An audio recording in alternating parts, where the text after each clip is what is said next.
Hi guys, so this renters reform bill, I'm currently going through something with an HMO that I'm actually thinking, thank God this renters reform bill isn't already in force.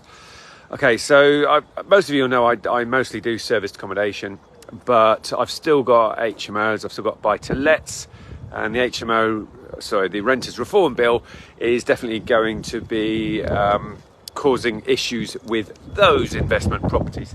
So what's going on? Okay, and hopefully this will flag up another problem that this renters reform bill is going to cause landlords.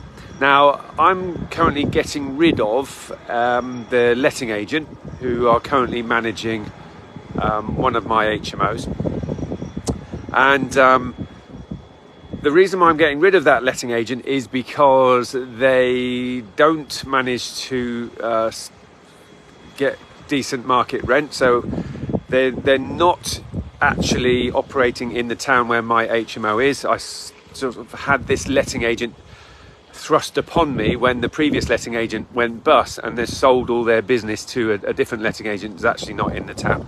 So ever since then, I've thought, you know what, I gave them a go, but not good enough. The rent that they're able to get isn't high enough. And the other problem that I've had with this particular agent is that the trades that they've been putting into the property to do work, the standard of work has not been good enough, and it's been too expensive. So in the end I said, right, I want to get rid of you, letting agent. But the letting agent said that even if you get rid of us, all the tenants that we have put into the property whilst they've been the agent, they would insist on receiving commission ongoing. For as long as that tenant is in the property, they would want commission for that tenant's rent. And I just thought, you know what, no, I'm not doing that. You're a very, very poor letting agent in the first place, and so no, I'm not going to be doing that.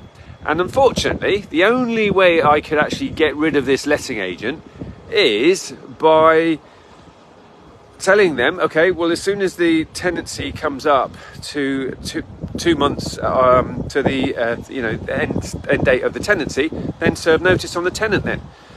And so that's what they have been doing. Now, one tenant who's been served notice has been pestering, trying to get hold of me, and so I sent him down to the new letting agent, and in order to just speak to them about them onboarding him as a tenant, and if he passed referencing with them, and if he was willing to pay the market rent, then fine, he could stay on. But then my new letting agent said, yeah, but the old agent is still going to insist on getting their commission moving forward. And so the only other alternative is for him to move out of the room he's currently in and into a room that I'm currently getting ready to relet, and then he can potentially rent that. So I'm still going to have the void and the upheaval, and having to then redecorate his room and all of that stuff before letting it back out. Normal nonsense for HMO landlords, right? But imagine if the renters reform bill was already in. I would not be able to serve notice on those tenants. Okay, I would be stuck with a letting agent that is not a good letting agent. They are not getting me market rent for the property. I don't know what marketing they do, but they're not able to source tenants that are willing to pay the market rent, and the trades people that they are putting into the property are doing poor work. That's ultimately costing me money in the long term. I'm paying for poor labour. So I would be stuck with that letting agent because I would not be able to just serve notice on the tenant under the normal rules, where a Section 21 enables you to just give 2 months notice to the tenant once they are outside of the contract period. So that's just another issue that I'm now aware of with this renters reform bill, how landlords who are dissatisfied with their letting agents are going to be stuck with said letting agent as well. But you know, if you've got any thoughts on that, then let me know. Maybe there's a different solution that I didn't think of to the problem. Rather, I mean, it's a shame just serving notice on the tenants, but obviously it was literally the only way I could get rid of that letting agent. I would never sign. Well, do you know what? I'm never going to be taking on board more tenants anyway.